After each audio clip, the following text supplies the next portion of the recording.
Mi señora se ríe porque tengo un montón de poleras de la Qué bacán. 8.8 y suelo salir a la calle con ellas. Qué increíble. Me pasa harto que yo digo, hoy tienen que tener todos gestor de contraseña y todo el mundo está obligado, pero yo miro para el lado y no todos tienen gestor de Sí, contraseña. obvio. Los incidentes del 2023 fueron clave en esto, Telecompra, IFX, GTV, que nos permitió demostrarle al país que esto tenía una Que es urgencia verdad. súper importante.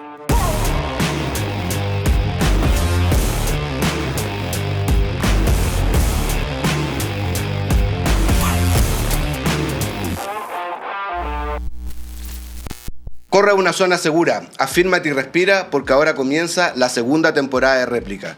Y es así, pasó un año, no nos dimos ni cuenta, estamos súper contentos, año 2025, tuvimos un gran año 2024, Reloaded, hicimos 8 conferencias en 8.8, tuvimos la 8.8 Las Vegas, una de las mejores de nuestra historia, totalmente lleno. Tuvimos una cuarta versión de 8.8 Gobierno, pronto novedades porque les voy a decir la fecha de la 8.8 Gobierno que viene ahora, el 2025. Y la verdad es que estamos súper contentos, como ustedes pueden ver, estamos en un estudio nuevo, en el estudio profesional de Robot Mágico. Tenemos patrocinadores nuevos también, Tubinger, que la verdad es que nos viene acompañando, si mal no recuerdo, en las últimas 2 versiones de la 8.8, cerveza artesanal chilena de Pirque, que me salvó la vida en pandemia.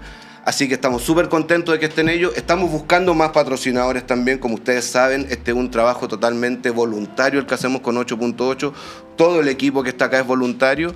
Y lamentablemente necesitamos de alguna u otra forma financiar todas nuestras actividades. En paralelo creamos también la Fundación 8.8, de la cual estamos súper contentos y orgullosos. Y esperamos poder empezar a funcionar lo antes posible. Y tenemos muchas conferencias, igual que el año pasado, varias en Chile. Tenemos la gran novedad que cumplimos 15 años, nos sentimos así como casi mayores de edad. Y tenemos muchas sorpresas preparadas para este año. Muy pronto vamos a sacar el tema y el lema de este año, pero queríamos partir de una manera especial. Entonces tenemos un invitado de lujo, a quien voy a presentar ahora. Pero antes de eso, como dije yo, tenemos patrocinadores y quiero recordar los 2 patrocinadores que tuvimos el año pasado. Diamond, a Lugapel, su socio de confianza para proteger la era digital. Lo pueden visitar en www.lugapel.com. Y Iron Fence, que ofrece soluciones de innovación para proteger a las empresas y organismos gubernamentales contra las amenazas digitales, haciendo uso de un enfoque basado en contrainteligencia con actuación preventiva que garantiza la seguridad e integridad de la información. Lo pueden encontrar en https://ironfence.ai.es en español porque son de Brasil. Y estoy con Daniel Álvarez, director nacional de la Agencia Nacional de Ciberseguridad y académico de la Facultad de Derecho de Universidad de Chile. ¿Cómo estás, Daniel? Bien, tú, Gabriel, muchas gracias por la invitación. Muy bien, me imagino que partió el año súper ajetreado. Te voy a confesar, muchas personas con las que yo hablaba antes de enero pensaban, no va a partir la agencia en enero. O sea, va a partir quizás 2 meses después, están haciendo muchas cosas. Y yo de verdad nunca perdí la fe, lo habíamos conversado varias veces, y yo dije, ellos están trabajando arduamente en paralelo para partir en enero. Partió en enero finalmente. Así es, nosotros el 1 de enero comenzó la entrada en vigencia de la ley y el proceso de instalación de la Agencia Nacional de Ciberseguridad. Y llevamos ya más de un mes trabajando en echar a dar el servicio desde cosas muy básicas como contratar personas, buscar oficinas, pagar sueldos, que son cosas que parecen menores, pero en una institución pública es un esfuerzo adicional. Pero ya estamos bastante encaminados, esperando que el 1 de marzo entren en vigencia las normas ya más relevantes que tienen que ver con la notificación de incidentes y con el proceso de calificación de operadores de importancia vital. Excelente, ya te lo sabía así de memoria. Es que ya llevo 3 años en esto, así que sí, claro. Oye, pero nosotros nos gusta despeinar un poco a nuestros invitados acá en Réplica. Entonces nos gustaría conocer un poco más allá al director nacional de ciberseguridad. ¿Qué estudiaste? ¿Eres de Santiago? ¿Cómo terminaste siendo el director nacional de ciberseguridad? Bueno, para muchos es una sorpresa porque no soy del área técnica, yo soy abogado, estudié Derecho en la Universidad de Chile, pero siempre fui con Putin. O sea, desde los años 90 tuve un 80-86 en adelante. Bueno. ¿Te gustaron los videojuegos también? Nunca fui gamer. No, nunca fui. Solo me gustaban los computadores, algún minuto armé computadores, bueno. Después mantuve actualizado equipos durante un buen tiempo y cuando entré a estudiar Derecho, nunca dudé de estudiar Derecho. Yo creo que no Nunca ni siquiera se me ocurrió estudiar ingeniería. Lo encontraba interesante, bacán, entretenido, pero siempre fui humanista, así que... Ya.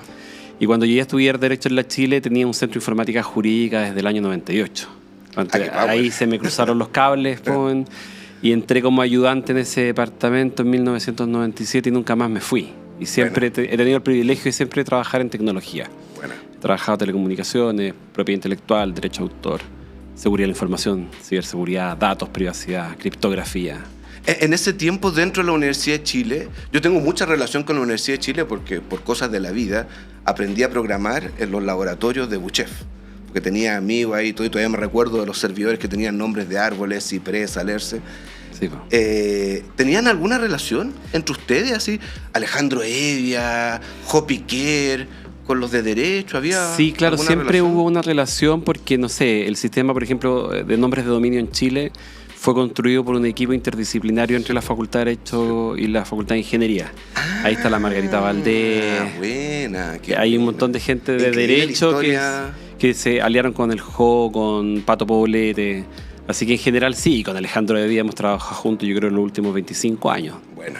Así que sí, en realidad tenemos una bastante buena relación. ¿De Santiago, tú? Yo soy de Santiago, sí. Sí, ¿De Santiago? Siempre Santiago. ¿De qué parte? ¿Dónde? No, yo nací en Renca, después nos fuimos a vivir a Maipú. Renca la lleva. Renca la lleva, pero en ese tiempo no lo llevaba. Y después nos fuimos a vivir a Maipú y después cuando ya me independicé siempre el centro de Santiago. Quedé traumado con pegarme el pique por 1 hora de ida, 1 hora de vuelta. Vivía más en camino Melipilla, o sea, cuando se terminaba Maipú, para Hurtado más bien. Y apenas pude me vine a vivir al centro y siempre he vivido lo más cerca del centro posible. ¿Y sigue viviendo en el centro? En el centro de Providencia ahora sí, pero sí, siempre muy cerca siempre cerca del centro. Vale, bueno. Entonces, desde que estaba ahí en la universidad, ¿alguna relación con la tecnología, la computación, estudiando Derecho, una vez que sales de la universidad?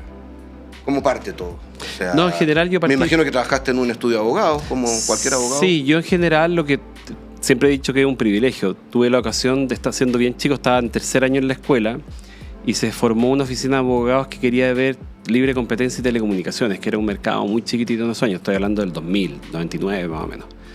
Y me invitaron y yo creo que fui el primer contratado de esa oficina. Ah, bueno. Hoy día es una oficina muy grande, muy importante, y siempre vi telecomunicaciones. Por lo tanto, de haber estado 5 años siendo abogado en temas de telecomunicaciones, primero siendo estudiante, después egresado.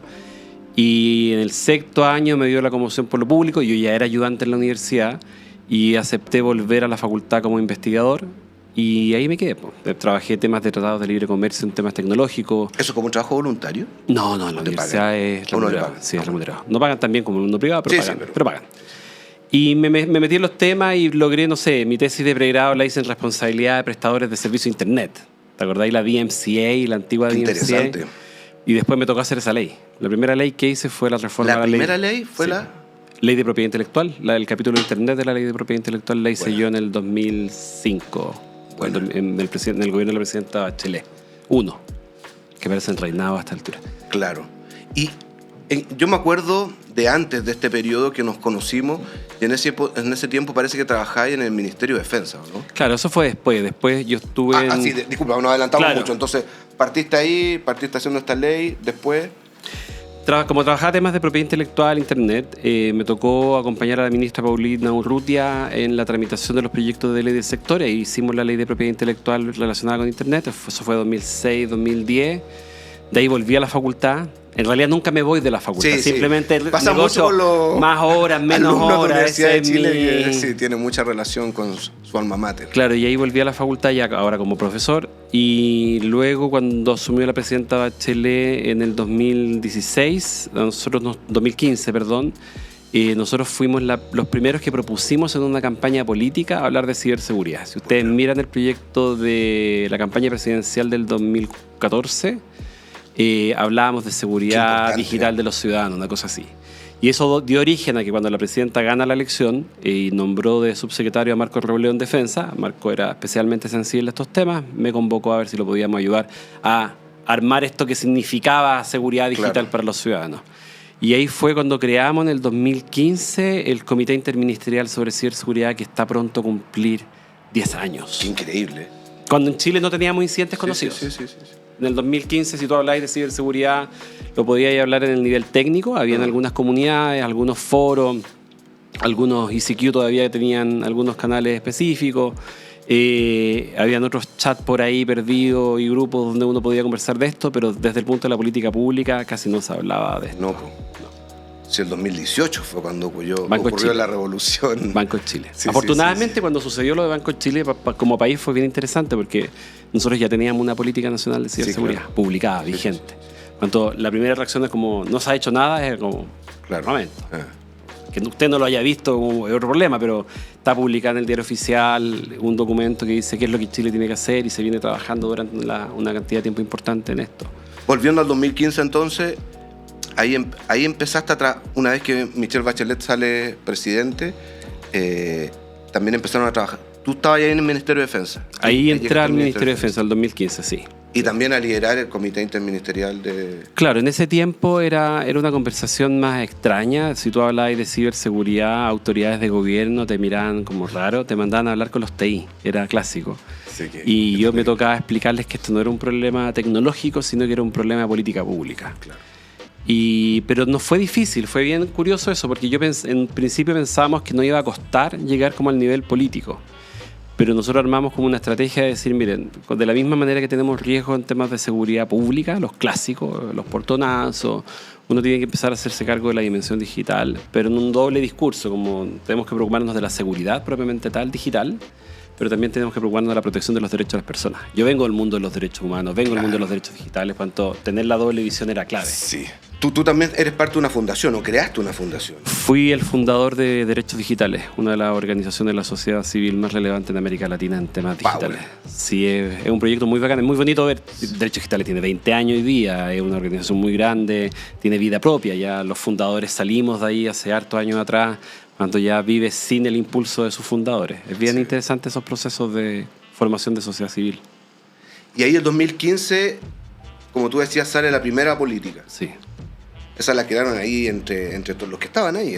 No, hicimos un proceso bien abierto. Yo esto lo he contado en público varias veces. El proceso lo hicimos como se hacen las políticas. En el fondo le pedimos a todos los ministerios que opinaran, que vieran cuáles eran los enfoques, las áreas priorizadas, cuáles eran las preocupaciones principales. Y nosotros desde Defensa armamos un esqueleto. Pero ese esqueleto lo sometimos a consulta pública. Ya. Y ahí fue muy interesante porque primero pensábamos que nadie iba a participar. Sí, me acuerdo de ese tiempo. Yo creo que ya nos conocíamos en esa época. Sí. Y nuestra expectativa era como, ya si llegan 50 comentarios, estamos al otro lado. Como que llegaron 500. Y fue como, wow, ¿qué hacemos ahora con 500 comentarios? Claro. Y eso era antes del 2018 todavía. Eso fue el 2016, Claro. si mal no recuerdo. Y entre los comentarios venían cosas muy buenas. Venía harto hater también, Sí. que para qué estamos haciendo esto, en fin. Había uno que comentaba por qué un abogado está dirigiendo esto. Hasta el día de hoy. El otro día vi una pregunta también, ¿por qué el director nacional de ciberseguridad es un abogado? Sí, y la Michelle salió a defenderte ahí en redes sociales. Sí, en general ha sido una consulta interesante. Yo los molesto, porque como siempre le he hecho clase de ingeniero, es como, bueno, tienen que hacerse la pregunta a ustedes más bien. Y en ese tiempo, uno de los comentarios que llegó fue del entonces marino retirado, Kenneth Pugh, Sí, escuché esa hoy historia. senador, que él, de motu propio, comentó y dijo, oye, se le olvidó la resiliencia en el documento. Y nosotros toda la razón, la habíamos visto. Para hacer la política en ese momento, nosotros analizamos 50 políticas que existían en el mundo. Había un investigador que había hecho una matriz, como había analizado cuáles son los componentes que tienen que estar sí o sí en un instrumento de esa naturaleza, cuáles son deseables y los que elegibles. Y habíamos visto la resiliencia, pero se nos pasó. Y fue como toda la razón. Y propuso un texto. Nosotros tomamos ese texto, este comentario, uno de los 500 comentarios, y lo pusimos en la política. Y cuando miráis los objetivos, la resiliencia pasa a ser algo muy importante. Por tanto, ese entonces mero ciudadano se sintió como muy congraciado de que él aportó a la política y fue tomado en consideración. Y al rato después fue elegido senador. Se nos transformó en el cibersenador. Y ha sido uno de los principales promotores de que el avance legislativo haya salido tan rápido como salió. Claro, se unieron como las fuerzas del gobierno de decir, oye, este tema es importante, es prioritario, está en la política, pero además con un impulso político desde dentro del Congreso, que eso ha sido bien paradigmático para dar cuenta de la posibilidad que nosotros tuvimos de sacarlo lo más rápido posible. Es súper bueno, yo creo, para los que no entienden mucho o los que no saben, entender ahora o escuchar cómo se desarrollan estos procesos de crear una política. O sea, tú dices, hicimos una investigación, miramos muchas políticas, seleccionamos los temas. O sea, alguien que no está ajeno al tema piensa, bueno, alguien se sentó a escribir esto por lo que había visto, no sé. En cambio, no, tiene toda una base científica de cómo se llega finalmente a un texto final, que a veces no son muy largos, pero tuvieron un trabajo, me imagino, titánico. O sea. No, en general, lo que pasa es que en general estas son cosas que se desconocen, pero la formulación de políticas públicas es una ciencia, tiene métodos para hacer las cosas, métodos para conseguir la información. Cómo tú te aseguras no caer en sesgos, ¿cachai? Podría haber pasado que una política dirigida por un abogado haya sido extremadamente legalista y que hubiese obviado el componente técnico. No, teníamos equipos técnicos que apoyaban también desde el actual responsable del CECIR, Cristian Bravo, en esos años también trabajaba conmigo en el Ministerio de Defensa, y él es un personaje bastante especial, es un ingeniero civil en computación que hizo su doctorado en ingeniería en computación y políticas públicas, en un cruce en Carnegie Mellon, que es el hogar de los CECIRT en el mundo. Cuando él también tenía una mirada de decir, oye, esto además no es solo un problema tecnológico, esto es un problema de proceso, esto es un problema de conducta de las personas. Hay harta metodología detrás de todos los instrumentos de planificación. Técnicamente se les dice, esta es la planificación primaria, este es lo que está más arriba en tu escala de planificación. Y tiene un horizonte de tiempo pensado como a 10 años plazo, aunque tú declaras 5. Y a nosotros nos ha ido bien en eso, porque si tú miráis la primera política versus la segunda política, no cambió mucho. Y alguien te dice, oye, pero ¿cómo no cambió si el fenómeno ha avanzado brutalmente en los últimos 5 años? Sí, pero los problemas siguen siendo los mismos. Infraestructura, derechos, cultura, prevención. Entonces eso quiere decir que esa es una buena planificación, la que no cambia en el tiempo. Claro, alguien más técnico piensa que es un texto escrito, que las frases que están ahí se le ocurrieron a alguien, que no tiene mucha formulación. Pero por eso digo yo que es importante escuchar cómo se llega a ese texto final, yo creo. No es tan fácil. O sea, son meses, me imagino, de trabajo. No, eso fue, eso fue mucho más tiempo. En ese caso nosotros debemos haber estado, si mal no recuerdo, unos 18 meses al menos. Increíble. Y a diferencia de otros países que suelen recibir mucha asistencia técnica en esto, como que, no sé, si tú eres un país y dices, oye, quiero hacer mi política, está la OEA con su programa de ciberseguridad y dice, yo te apoyo. Te pongo experto, especialista, hacemos consultas, te apoyamos en ese proceso. Los países te dicen, no sé, España, Estados Unidos, Francia, te dicen, oye, nosotros te apoyamos. Y nosotros esa vez, por una decisión bien como particular, dijimos, no queremos apoyo técnico. ¿En serio? Y todos nos preguntaron, ¿pero por qué? Así como cabrones. No, ni siquiera era eso. Era porque era un tema que el primer diagnóstico que nosotros tuvimos en esto, como interno, fue que esto iba a requerir mucho diálogo político. ¿Ya? Porque si tú miras ciberseguridad, y hoy día, 10 años después, es posible darnos cuenta que teníamos razón en ese punto, pero en ese punto era una mera hipótesis, era una posibilidad. Cuando uno habla de ciberseguridad, tú estás hablando de temas que competían al Ministerio del Interior, a Relaciones Exteriores, a Defensa, a la Subtel, a Secretaría General de la Presidencia, a Transporte y Telecomunicaciones, a Economía. No, claro, el medio impacto. Y claro, y tú decís, si quieres meterte en temas de competencias y quieres modelar esta cosa nueva, tú vas a tener que tocar a 10. Tocar a 10 ministerios, entre ellos los 3 más importantes, no es una cosa fácil. Cuanto al diagnóstico político que hicimos en el momento era como, ya, si esto va a ser un diálogo que va a tener impacto en lo que hacen muchos ministerios, mejor hagámoslo nosotros solos. Para que nadie nos acuse de que hoy copiaron un modelo extranjero. Claro, sí. Porque muchas organizaciones de esta naturaleza, cuando te ofrecen esa cooperación, tienen un modelo preestablecido. Y es muy bueno que lo tengan. Pero ahí nosotros optamos por tener la libertad de decir, mire, si no nos ajusta el traje, no, en este caso OEA o Banco Mundial o BID o lo que sea, tengamos la libertad de poder hacerlo nosotros mismos. Entonces, nuestro proceso debe ser uno de los pocos en América Latina que fue generado de manera bien autónoma. Buena. Si tú miráis las políticas del resto de los países, evidentemente atrás está la base de la política que tiene la OEA, que está súper bien y funciona súper bien. Pero nosotros optamos por un camino distinto también para recoger experiencias de otros lados. Esta investigación que te contaba tenía muchos datos de Europa y de Asia, que son lugares... Europa lo vemos, estamos acostumbrados a verlo, pero Asia no lo vemos mucho, por la barrera lingüística. Y en temas ciber hay un par de países asiáticos que son muy, muy buenos. Entonces era interesante tener a la vista qué estaban pensando. Probablemente la mayoría no lo sabe. Uno ve Corea y Singapur son potencias en esto. La Agencia Nacional de Ciberseguridad de Singapur debe ser una de las mejores a nivel mundial. Y en general no lo sabemos. No, En general no leemos sus leyes, no leemos sus políticas. Bueno, entonces esa vez a nosotros nos interesó como... Porque lo clásico que hacemos es mirar Europa o Estados Unidos. Pero en ciber, Estados Unidos, regulatoriamente hablando, no ha sido descollante. Tiene buenas capacidades, pero tiene una dispersión regulatoria súper grande. Y Europa tiene un marco regulatorio común, que lo conocemos. Común, claro. Claro, pero queríamos saber cómo funcionaba en otras partes. Y ahí descubrimos que, no sé, pues Corea y Singapur la llevaban muy bien. Australia tiene una capacidad espectacular en ciber. O sea, si tú me preguntáis por legislaciones de las más avanzadas en el mundo, los australianos van como en su tercera reforma a la ley. O sea, sacaron una ley y en pocos años han ido haciéndole mejoras, asumiendo errores, asumiendo desafíos, asumiendo temas nuevos. Y eso es bien interesante ir viéndolo. Por eso no queríamos tener esa camisa, como dijera, sigan el formato para América Latina. Muy pocos lo saben, que la política es 100% made in Chile. Probablemente muchos piensan de que la OEA también apoyó, porque recuerdo reuniones, eventos de la OEA en Chile durante este tiempo. Sí, nosotros trabajamos mucho con la OEA. Ha sido un programa imprescindible en el desarrollo. Claro, Belisario y Díaz Kerrian. Ha sido un programa imprescindible. Muchos de los países no habrían podido tener una política o una estrategia si no hubiese sido por el apoyo de la OEA. Nosotros estábamos un poco mejor parados para tener ese debate. Y también Chile en América Latina en temas de desarrollo digital, en cierta forma, es el líder, junto con Uruguay en algunas cosas, junto con Brasil en otras. Y nosotros hemos logrado dar ese salto. Por lo tanto, esa madurez se puede notar en asumir el riesgo de desarrollar tu propia política. Claro.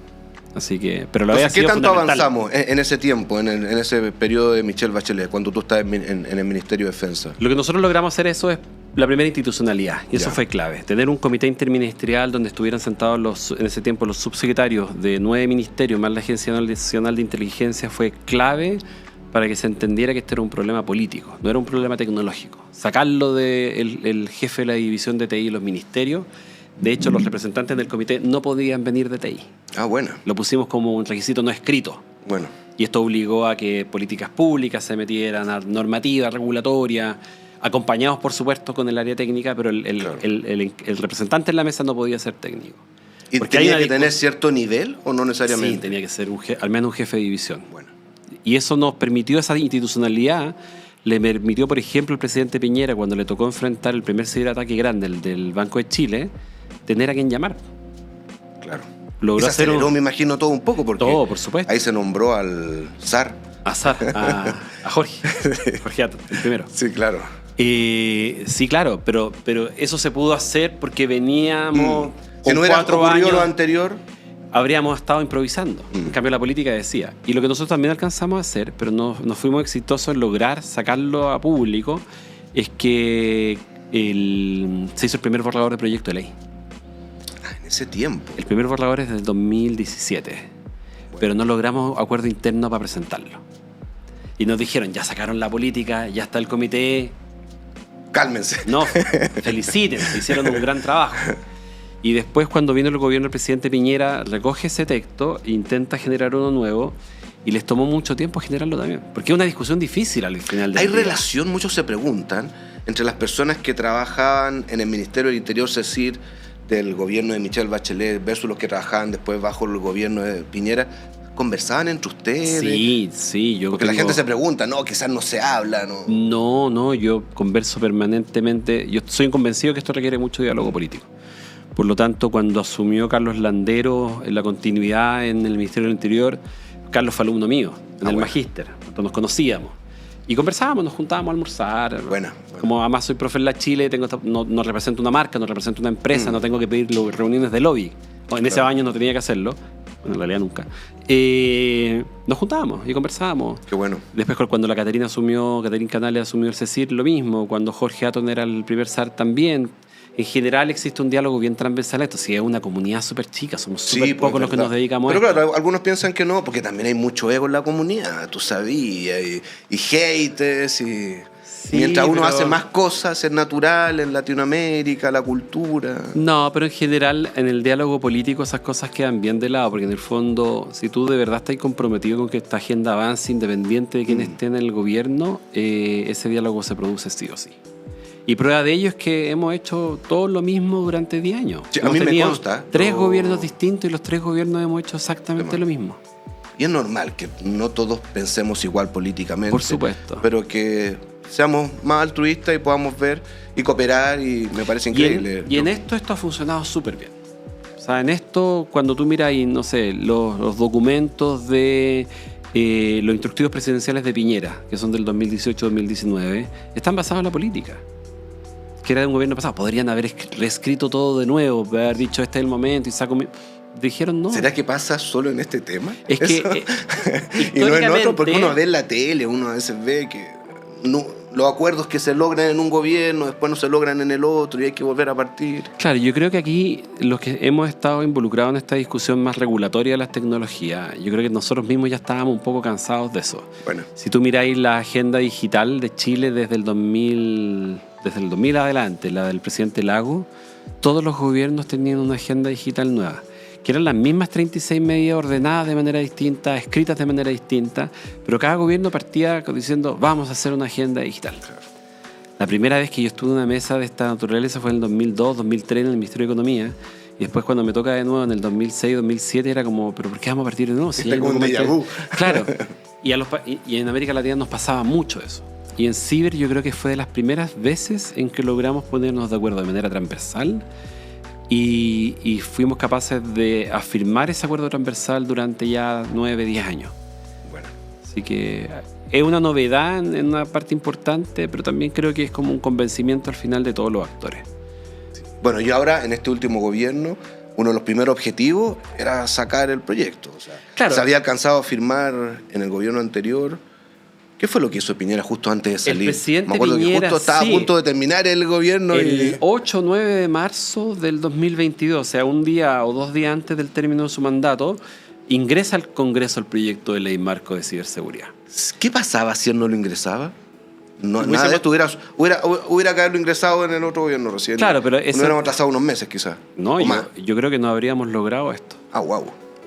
Qué importante lo que hizo. Sí, porque mi percepción, yo soy dentro de la centroizquierda como el que trabaja más fuerte temas de ciberseguridad en Chile.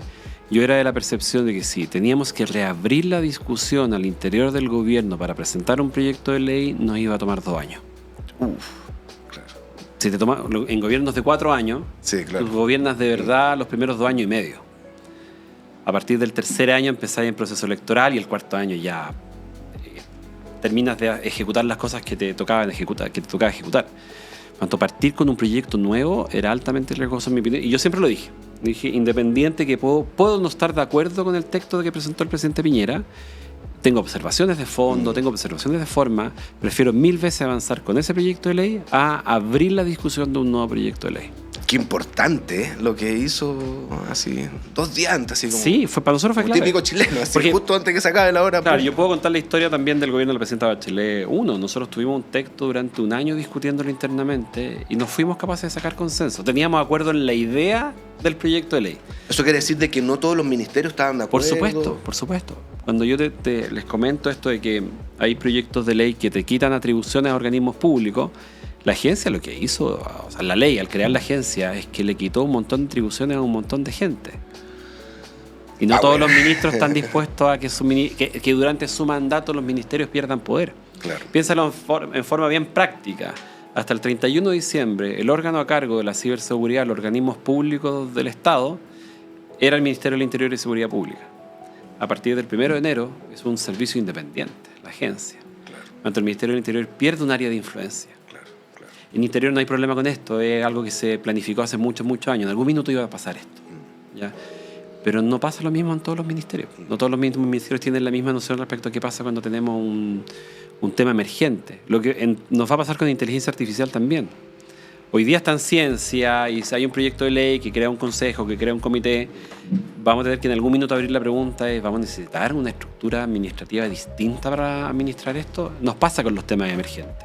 En algunos casos se radica de nuevo en un ministerio determinado y se confirma esa decisión. En otros casos, como en Ciber, se dice, no, necesitamos algo nuevo. Claro. O lo que pasó en datos.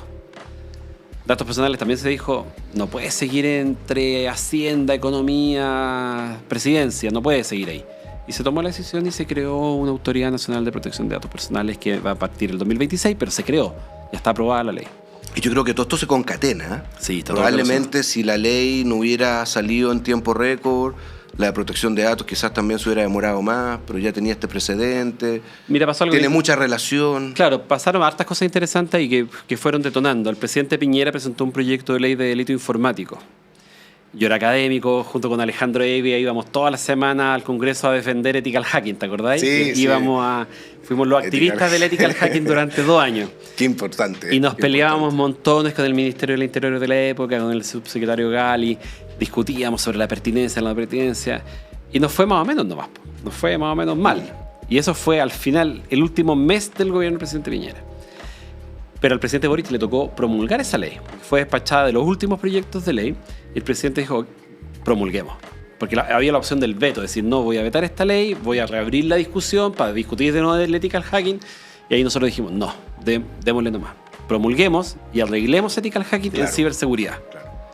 Y así lo hicimos cuando el presidente Boric presenta la indicación en el 2022, a finales de 2022, para efectos de mejorar o hacer más eficiente el modelo regulatorio en ciberseguridad. Una de las cosas que pusimos en la discusión fue ethical hacking.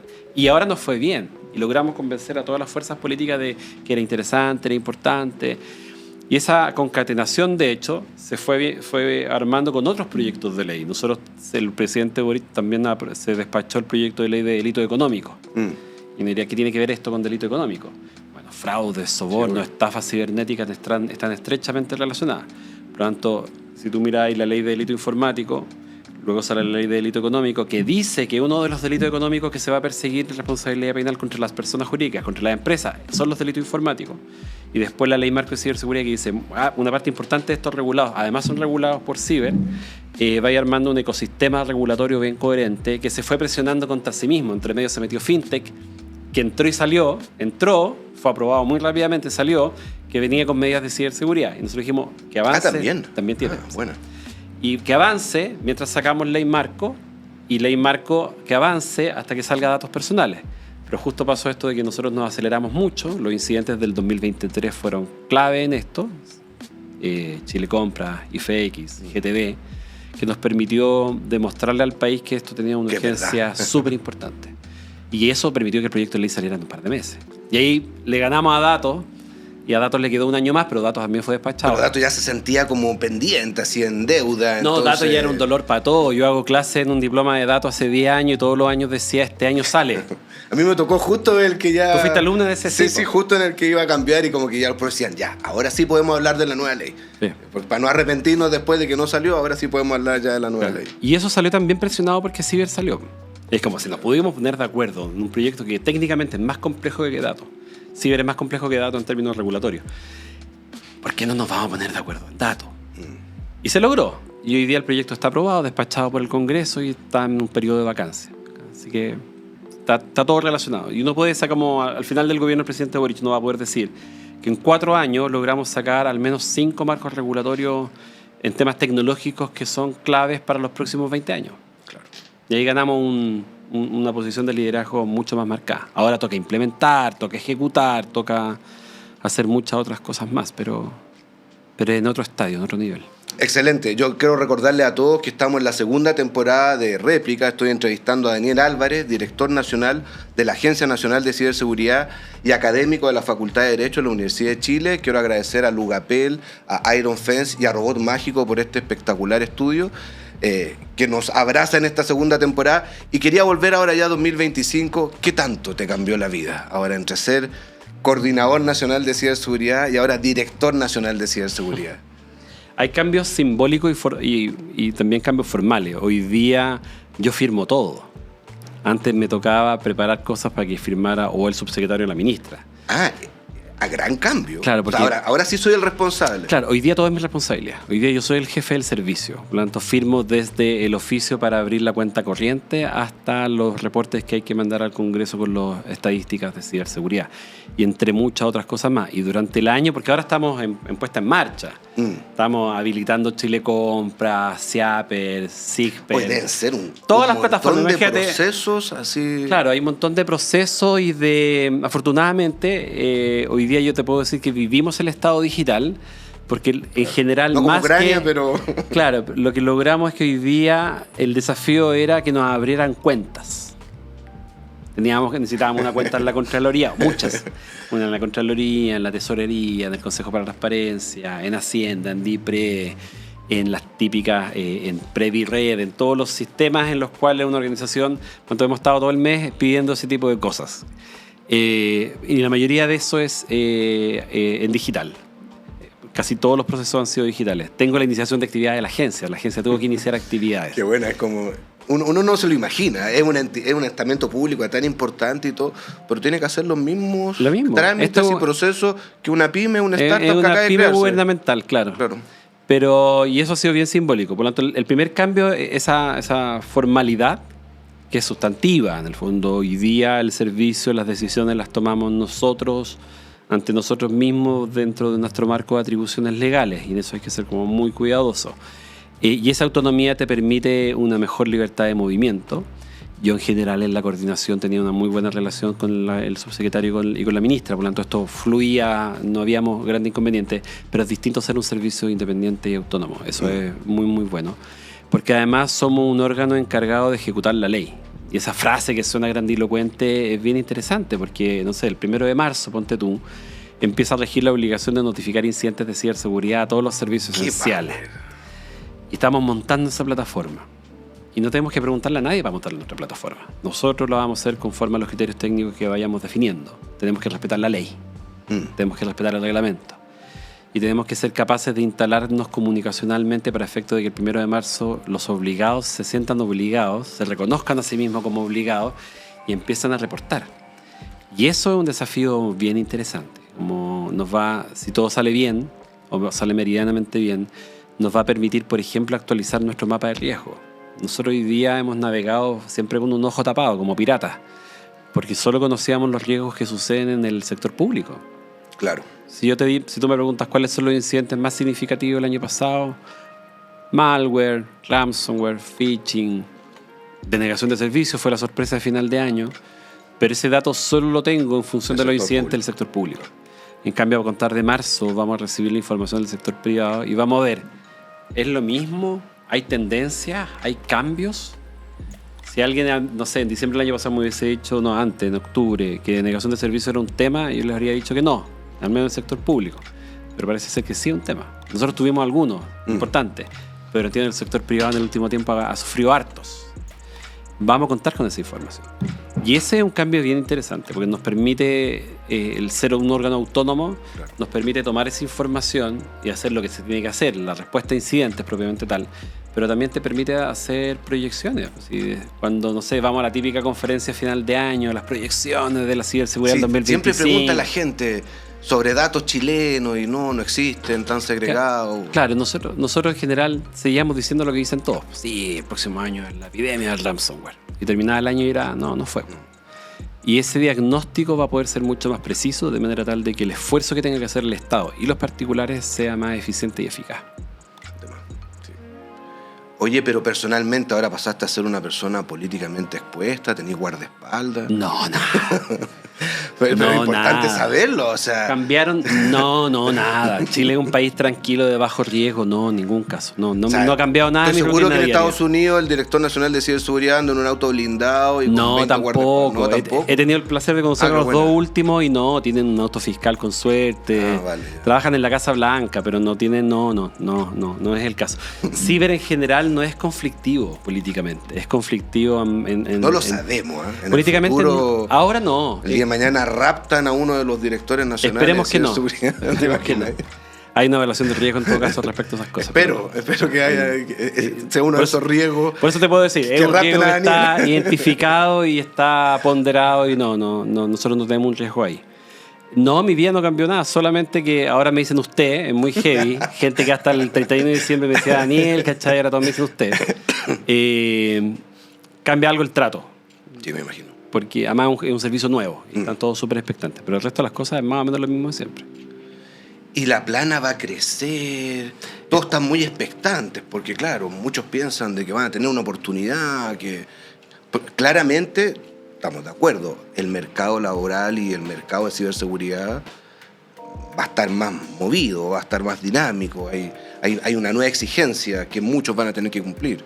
Sí, en general el efecto de la ley es que este mercado, hablemos del submercado ciberseguridad, por cierto que va a crecer. Nosotros esto lo hemos conversado antes, el mercado nacional de la ciberseguridad factura, dependiendo quién lo cuente, entre 400 y 800 millones de dólares al año. ¿El chileno? Sí. ¿A qué power? Sí.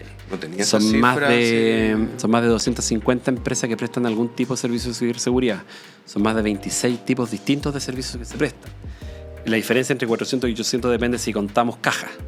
Claro. Cuando yo vendo un proyecto ciber que le lleve caja, pero en general el cálculo más conservador dice que estamos en el rango de los 500 millones de dólares al año en servicios. ¿Qué power? Eso es El harto. negocio, Es claro. harto. Ya saben, todos los que quieren ser independientes. Para un mercado que nunca ha recibido ningún incentivo especial. ¿A qué te refieres? Nunca hubo una línea Corfo para esto, nunca hubo un Semilla, un Emprende. ¿Debiera? Nosotros ¿no? durante un buen ¿Debiera tiempo ahora? dijimos que sí, pero cuando mostramos estos números dijeron, oye, este es un mercado que es bullante Está por sí arrancado, solo. claro. Claro, lo que a uno le tocaría hacer desde la política pública es orientar ese esfuerzo. Ponte tú, el Ministerio de Ciencia el año pasado publicó un reporte bien interesante sobre tecnologías cuánticas. ¿Por qué era interesante ese reporte? Más allá de lo que al mundo cuántico le importe, era porque hizo un recogido de información por debajo. Identificó que Chile ha gastado desde el Ministerio de Ciencia, Tecnología y Conocimiento e Innovación, el antiguo CONICIT, la ANID hoy día, han gastado varios miles de millones de pesos financiando investigación cuántica desagregada.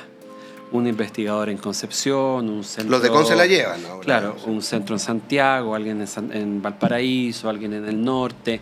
Pero eran proyectos individuales, los típicos Fondesit o los típicos proyectos de innovación más fuertes. Y ha sido hecho de manera inorgánica, porque nuestro sistema de financiamiento de la investigación científica es 1 a 1. Tú investigás, no sé, seguridad perimetral, tú presentas tu proyecto, si tienes los antecedentes curriculares, si tienes el impacto, te vas a ganar el fondo. Pero no te dicen, oye, anda a hablar con Alejandro Evia, que viene trabajando seguridad perimetral en redes, TCP/IP hace muchos años. No te dicen eso. Como tú te lo ganás y tú ves cómo lo ejecutas. Ese informe dio cuenta que Chile durante muchos años ha gastado harta plata en investigación científica básica en cuántica, en distintas partes. Teoría, el tema de la luz, el tema de criptografía. Pero nunca nadie ha articulado eso. Si tú articularas eso y lo metieras en la juguera, decir, es conocimiento que puede llegar a ser una empresa de base científico-tecnológica, Claro. como está pasando con algunas empresas en Concepción, tú podrías tener servicios agregados altamente sofisticados en Chile. Claro. Tanto de los 26 que yo te digo que están identificados en Chile, si tú eres capaz de mejorar desde la política pública la forma en que se hace ese gasto, en 2 o 3 años más tú podríamos decir que somos el hub latinoamericano en temas de criptografía postcuántica, por mencionarte un caso. Esa es parte del esfuerzo de tener a alguien que sea autónomo y que pueda ir mirando datos y pueda ir pidiendo la información. Nosotros trabajamos fuertemente con el Ministerio de Ciencia porque nos interesa sacar esa experiencia. Y ahí puede ser que sea clave generar un proyecto, un financiamiento Corfo a las cosas más innovadoras y invitar a las universidades y a las empresas que han trabajado en esto a que hagan un anillo. Los proyectos anillo es que una universidad, más investigadores, más empresas se juntan a un producto, una idea, un servicio. Y en ciber parece ser que están las oportunidades para hacer ese tipo de cosas. Bueno, ¿se podrá hacer algo así realmente? Yo creo que sí. Que se junten en la universidad. La idea esa es parte de la misión del Estado. Como la universidad tiene un incentivo a trabajar consigo misma y con sus propios académicos. Pero el sistema ANID de la Agencia Nacional de Investigación y Desarrollo promueve el trabajo colaborativo. Y están los institutos milenios, muchos no lo saben, yo creo. Están los núcleos. Y ponte tú, en inteligencia artificial tenemos varios proyectos colaborativos funcionando, donde tomáis la expertise de ingeniería de la Chile, ingeniería de la Católica, más la Federico Santa María. Estoy inventando, Sí. No sé exactamente quiénes son los socios hoy día de ese Instituto Milenio, pero estamos avanzando hacia un modelo colaborativo. Y nosotros debiéramos ser capaces de en ciber mover el ecosistema ciber de empresas, pero también el de investigación académica, hacia ecosistemas más colaborativos. Vale. Volviendo a la pregunta, ¿va a crecer la ANSI? ¿Van a contratar gente? Porque están todos muy expectantes. O sea. Sí, el mercado, a ver, esto pasa por varias líneas. Uno, nosotros estamos en un proceso de instalación. Tenemos que llegar a la primera dotación a 40 personas directos a ANSI, más otras contrataciones que tenemos por otros recursos, por otros fondos. Y hoy día tenemos 30 de esa dotación. Vale. Tenemos que contratar 10 personas más en las próximas semanas, meses. ¿Ya eran internos de otros ministerios o también salen a buscar afuera? No, hemos tenido de todo. Nosotros Ya. teníamos una urgencia. O sea, en principio, de los 30 que hoy día están, son 24 que vienen del Ministerio del Interior, que eran los que estábamos En antes. CECIR y la Coordinación Nacional. ¿Ya? Pero tuvimos que salir a contratar ciertas personas críticas. Ponte tú un finanzas. Alguien que pagara. Que no tiene que ver con ciberseguridad, pero que es súper importante. Pero claro. Esto no existe, sí, así que no. Sí, claro. Si no pagamos. Alguien de recursos humanos. Recursos humanos. Cuando esas cosas salimos a contratarlas rápido, en general contratamos gente que tuviera mucha experiencia en estos temas en organismos raros. La ANSI es un organismo raro porque es un organismo de la Administración del Estado, que en general les pagan conforme a una regla que se llama Estatuto Administrativo. En cambio, la ANSI es un código del trabajo. Tiene las reglas del sector público y tiene las reglas del sector privado mezcladas. Y para ponerle más caldo a esa sopa, es un organismo fiscalizador que tiene además un régimen especialísimo. Entonces, armar la estructura de sueldos de la agencia no fue nada fácil. Hubo un par de gente dedicada exclusivamente a decir cómo se compone el sueldo. ¿Por qué les comento esto? Porque tuvimos que salir a buscar a un unicornio, un encargado de remuneraciones y de recursos humanos que tuviera experiencia en el sector público, que tuviera experiencia en código del trabajo y que ojalá haya pasado por un fiscalizador. Súper difícil, claro. Era como un unicornio alado con superpoderes. La encontramos. Qué buena. Por lo tanto, ahí son como 4 personas que ingresaron y ahora nos quedan 10 cupos y todos esos 10 cupos van a ser con un sistema de concurso público. Vale, salen a buscar afuera y todo el proceso del concurso público. Y que todos postulen a través del portal Empleos Públicos en algunos casos y a través del portal de Alta Dirección Pública en otros casos. Vale.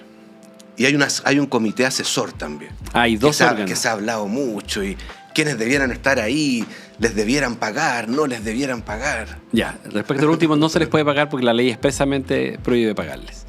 Pero no, hay 2 instancias bien interesantes acá. Como los que ya están bien metidos en el tema saben, distinguir entre lo público y lo privado en ciber no tiene mucho sentido. O sea, cuando fue el incidente de FX es un gran proveedor privado, perdimos la principal capacidad de compra estatal. Chile Compra estuvo al menos 10 días abajo completamente. Ya. Y los incidentes que ocurrieron después han seguido demostrando esto. Y cuando hackean a un servicio del Estado, hay prestaciones estatales que no se pueden llevar a cabo. El incidente de GTD, que si bien no fue al Estado, fue a un proveedor, nos dejó sin firma digital por 2 días, nos dejó sin licencia médica electrónica por varios días, las empresas no podían tramitar las licencias porque el sistema estaba abajo. Por tanto, esta distinción de lo público y lo privado, en general nosotros somos bien críticos y decimos, no existe. No, al final somos todos codependientes. Por lo tanto, en la ley se creó algo que se llama el Consejo Asesor Multisectorial, que va a estar integrado por representantes de la sociedad civil, representantes de los gremios, de las empresas y de la academia, para efectos de tener un mejor diagnóstico de riesgos del país. Que sea un consejo asesor integrado ojalá por personalidades destacadas de cada uno de los ámbitos, para efectos de que asesoren a la agencia y al presidente de la República en tener una mejor definición política de cuáles son nuestros riesgos reales, cuál debería ser nuestro approach, ya que aprendimos lecciones, que esas lecciones puedan ser asesoradas por un órgano de alto nivel. Y ese reglamento está pronto a salir de la Contraloría, el que determina el cómo se eligen. Bueno. Y también va a haber una convocatoria pública para que todo el mundo presente a sus candidatos. Excelente, excelente. Te quiero hacer... dime. Perdón, y el otro es el comité interministerial. Que va ¿Pero eso sigue siendo como el original? No. O sea, sí, pero no. Sí, en el sentido que sigue cumpliendo la misma función que desempeñaba antes, que es ser el órgano de planificación política, como el espacio de decisión de la política, por ejemplo, de la Política Nacional de Ciberseguridad, se aprueba ahí. Pero ahora sí, antes era un decreto. Era una comisión asesora presidencial de carácter permanente. Ahora es un comité creado en la ley, que tiene un efecto bien práctico. Se tiene que sesionar, tiene que producir sus productos. Hay un sujeto responsable del comité. Es mi atribución citar al comité interministerial. Redujimos la cantidad de miembros porque a veces, antes éramos 11 más 1. Citar a sesiones era un lío, no era fácil. ¿En serio? ¿No son tantos?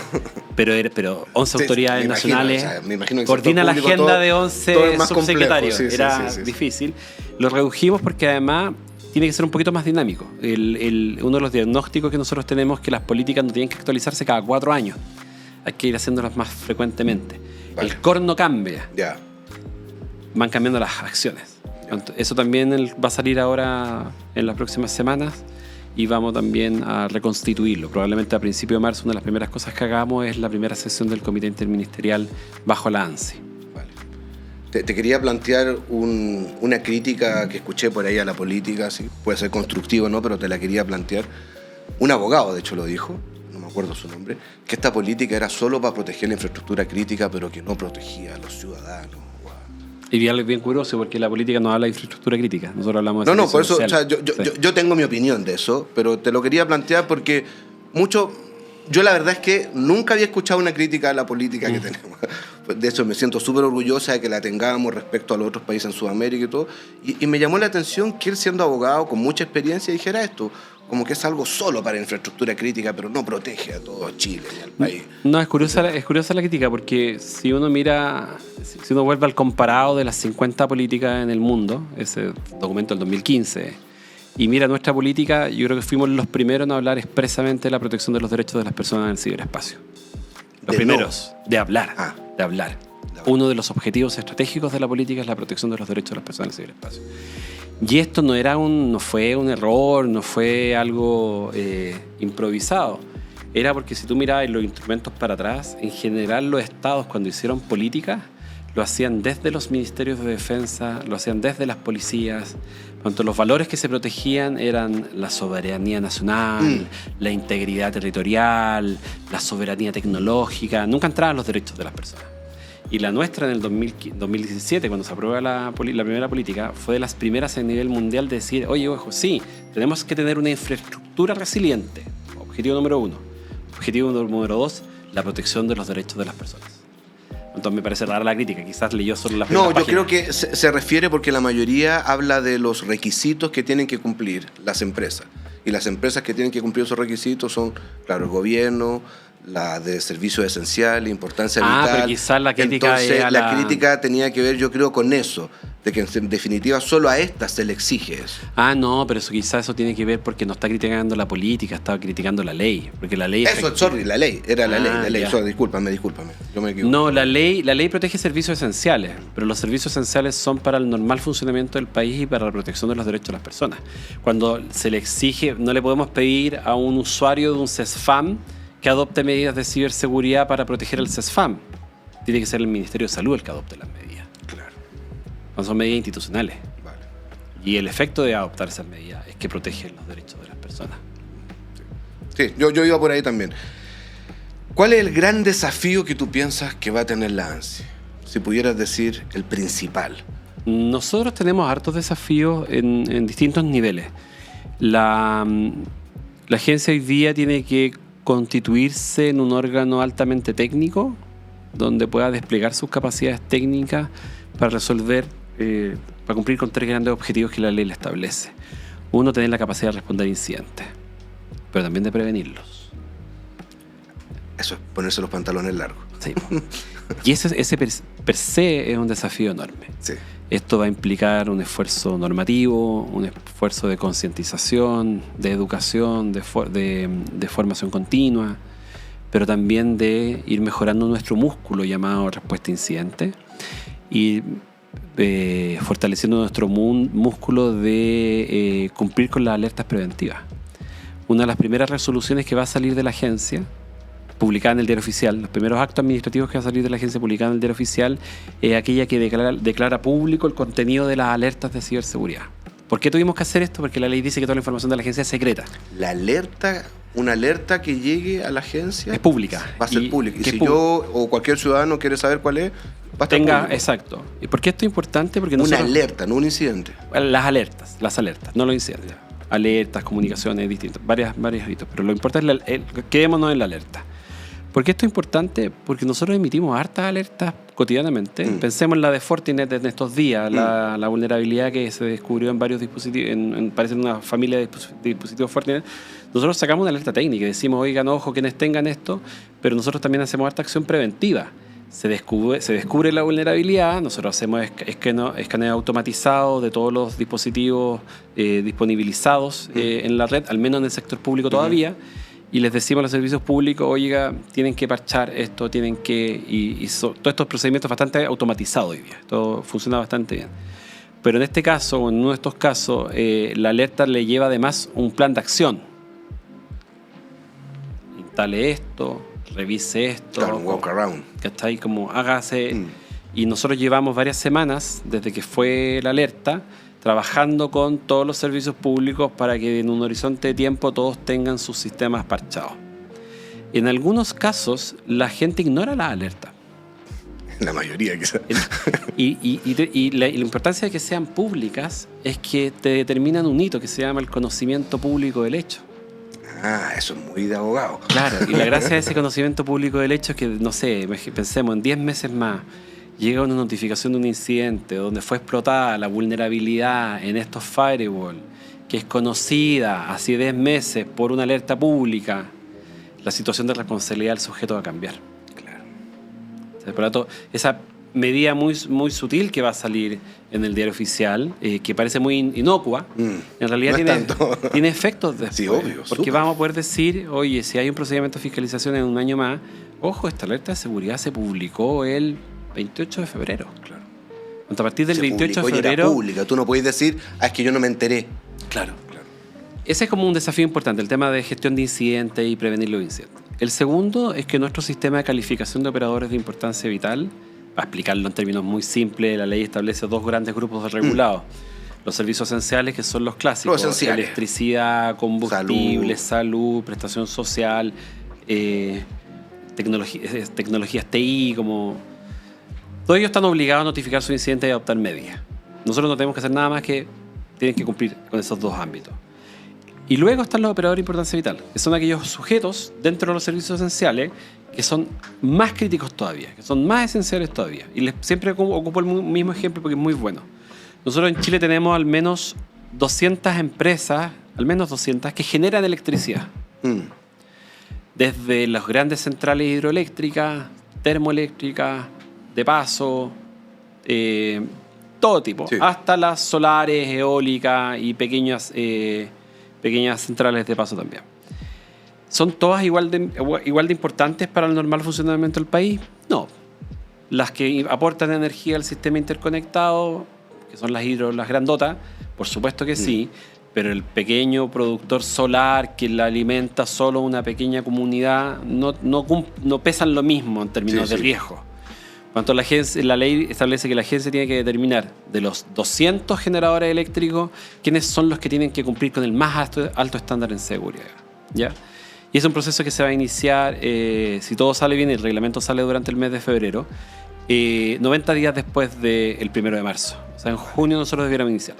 Un desafío importante para la agencia es que ese proceso de calificación sea lo más transparente, lo más participativo y lo más eficiente, donde queden efectivamente calificados como operadores de importancia vital aquellos que, si son víctimas de un incidente, se genera un efecto importante en el país. ¿Ya? Eso quiere decir que en marzo solo van a cumplir las entidades de gobierno. No, a partir de marzo todos los servicios esenciales, todos los generadores eléctricos a partir de marzo tienen que notificar sus incidentes. Y los que no sabían, los chiquititos... Tienen que notificarlo igual. Ah, ya. Todos. Ah, ya. Todos los Después servicios van a quedar formalizados. Después van a tener que adoptar medidas adicionales. Ah, ya te entiendo. Esos son los dos pasos. Ya, vale. Pensemos, por ejemplo, en un ejemplo más cotidiano. Empresas TI. Un gran proveedor tecnológico que sea proveedor de muchas empresas sabe que va a ser operador de importancia vital. Lo sabe. No tiene... Yo siempre he pensado que es mejor ser que no ser. Sí, yo también creo que es mejor ser que no ser. Sabe. Pero a partir del 1 de marzo, ese proveedor tecnológico, el grande, el mediano y el chico, va a tener que notificar su incidente.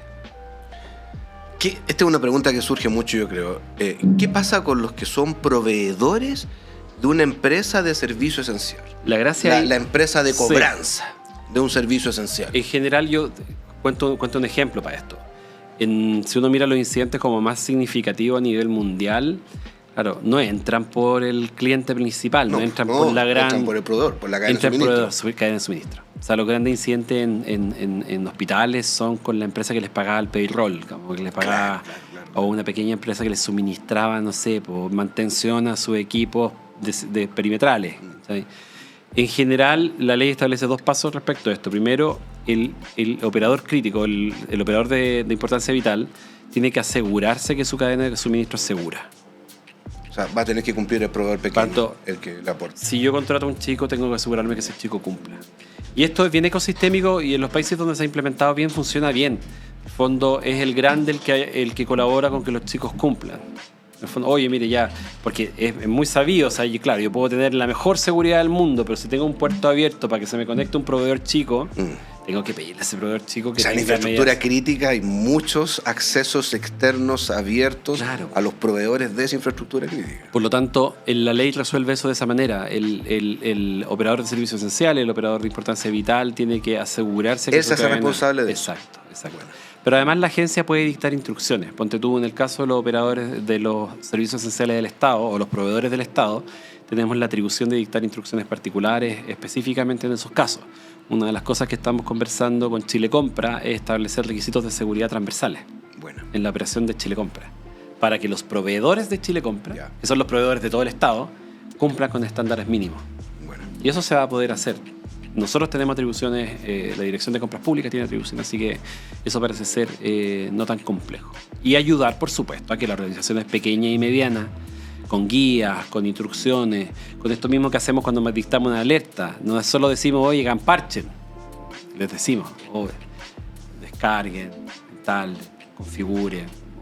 Y la idea en el tiempo es poder entregar esa asistencia técnica mucho más detallada también incluso. Bueno, la última pregunta, comentario. El otro día escuché a una persona que decía que había trabajado toda su vida en el sector público, ya no eres consultor externo, y dijo, yo creo que acá nadie va a cumplir. Y las empresas del Estado van a empezar a cumplir cuando pasen un par de multas.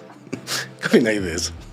No, en general yo ahí tengo que discrepar de la opinión. Nosotros llevamos 3 años a cargo de esto y en los 3 años nosotros mandábamos un montón de alertas y después cuando chequeamos al mes después cuánto habían cumplido con la alerta, habían actualizado y en general fuimos notando cómo había un nivel de cumplimiento cada vez más alto. Bueno. Nos pasa también algo bien curioso, que es que uno dice, todos saben configurar firewall, ¿cierto? Los servicios, porque tienen firewall hace 10 años, 15 años, 20 años, 30 años. Pero cuando habían incidentes, una de las cosas que nosotros íbamos a ver los logs, nos dábamos cuenta que, claro, muchas veces conectaban el firewall por defecto, no hacían ningún perilleo. Eso es clásico, es viejo. Claro, el punto está que nosotros decíamos, no, si este es un problema superado. No. Y si se fijan en la oferta programática de cursos del año pasado que ofrecimos como CECIR de gobierno, volvimos a dar fundamentos del firewall. Bueno. Porque los operadores se habían olvidado, esta es como materia pasada, materia olvidada, sí. Y como que tuvimos que volver atrás y asumir, oye, no, parece que no, tenemos que reafirmar estas cosas. Y eso es algo que está dentro de nuestra programación durante el 2025. Además, cambiar la naturaleza de los cursos. Nosotros hacíamos hartos cursos dirigidos solo a la comunidad gubernamental porque era nuestro mandato legal. Hoy día, como estamos abiertos a la comunidad, la idea es que esos cursos se puedan ofrecer a todo el mundo. Excelente. Sector público, sector privado, parte interesada, un simple ciudadano que quiera aprender. Y ojalá paquetizarlos de manera tal de que uno se pueda meter en una plataforma y si quiere ver el curso de Firewall 101, claro, pinche y lo vean en nuestro repositorio de cursos. Y ir generando contenido asociado. Es bien interesante. Y el último desafío tiene que ver con consolidar la institucionalidad. O sea, a nosotros nos toca instalarla, pero el desafío para el próximo año y para los años subsiguientes es llegar a nuestro óptimo. Hoy día estamos partiendo con 40 personas y tenemos definido una hoja de ruta que en algún minuto debiéramos llegar a 150 cuando la agencia esté full en régimen. Es parte de nuestro desafío cómo vamos fortaleciendo las capacidades de la agencia y del ecosistema. Porque lo que no nos puede pasar es que tengamos una agencia súper musculosa, claro, increíble, pero que los servicios públicos, las empresas sigan quedándose atrás. Y hay estrategias innovadoras para ir aprovechando el desarrollo que está haciendo la agencia en algunos ámbitos. Esta herramienta de escaneo de puertos, que es una herramienta que era simple, pero que se fue sofisticando con el tiempo y que hoy día es muy, muy útil. Quizás en algún minuto podamos hacer escaneos de puertos masivos a nivel nacional. Claro, ¿por qué no? Y ir detectando los dispositivos que están desactualizados, que están con programas obsoletos, o el típico escaneo para determinar cuáles son los sistemas operativos y darte cuenta que una parte importante del país sigue con Windows 7 o claro, con sistemas muy anacrónicos. Son capacidades que la agencia desarrolla que en algún minuto esperamos poder ponerla a disposición. Y ese fortalecimiento institucional de la agencia va a ser consecuencia y requisito necesario para fortalecer el resto del ecosistema público-privado. Claro. Y ese desafío es a 5 años plazo. No, pero increíble lo que están haciendo. Yo los quiero felicitar. Increíblemente pasó volando el programa, casi. Pero para terminar, me gustaría, y siempre se lo pedimos a nuestros invitados, que conté alguna anécdota, algo que te pasó, que se pueda contar, obvio. Más allá de YouTube no va a pasar. No, no te sabría decir una anécdota en particular, pero en general yo creo que estos son aprendizajes como colectivos. ¿Tenés más haters, por ejemplo? No, en general no. ¿Alguna vez que te haya pasado algo cuando ibas llegando y decís soy coordinador nacional de ciberseguridad y no te reconocieran, no sé? No, en general nadie me conoce, así que no, ese no es el problema, esa es parte de mi historia. Pero no, yo creo que en general una de las cosas que uno va aprendiendo en el camino es que tenés que ser súper cuidadoso en un montón de ambientes, ¿cachai? Como, ponte tú, tengo celular con protector de filtro de pantalla hace muchos años, el computador lo mismo. Sí.